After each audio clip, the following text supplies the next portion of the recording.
Hi guys, good afternoon ma'am. Good afternoon. Ngasi ma'am Krishna Janmashtmi yafa paujal pijari afaba ngaka oiminarazi.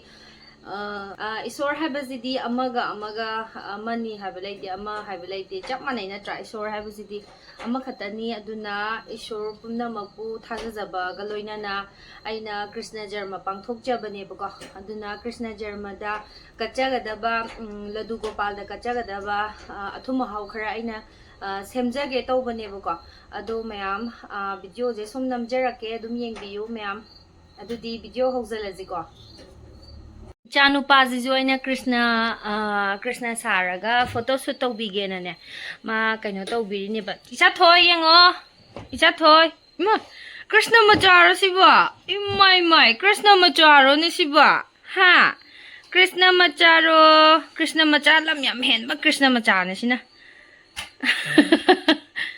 lam yam hen ba Krishna macha amte yengo thoi mama thoi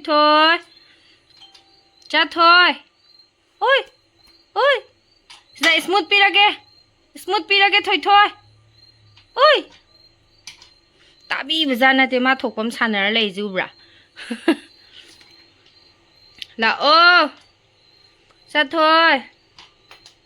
Sijina mithi plau habado, athumba plau go. Adu the same ge tawbani. Basmati rice ka hapsale. Machuga long kharaga elaiji ga thani duga kamani na yubi la du sana ba yubi ta khai re na yubi la du mu khara sarage घी खितंग हापे को दुगा yubi je ngosal le tang ubiraga sangom hapani duga chini hapani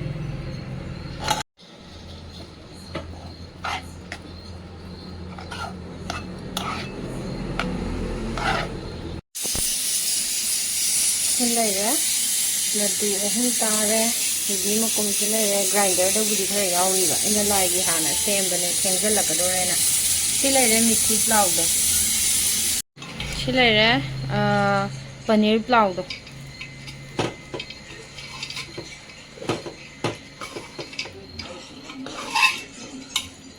Lagi hana, okay.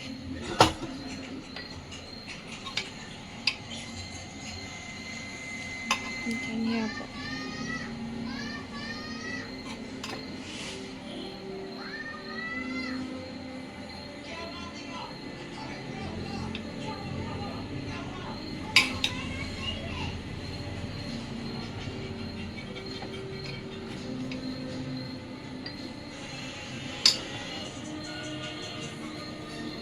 Chua.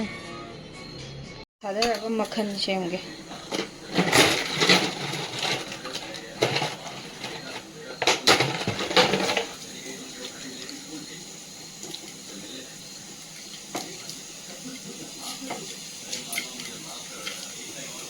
Yarbo. Ini kita on the whole.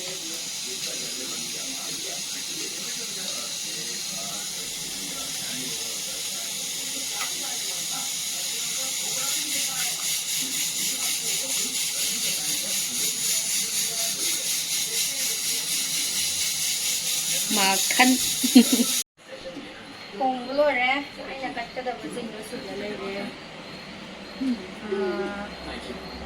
Lere ay harap yo sudah mitha plau lere makan lere adagi paneer plau lere sangong kher lere adagi dahi lere ubila du lere kohi lere और उसके बाद तुम मेरे हर सवाल का जवाब दोगे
Yabo.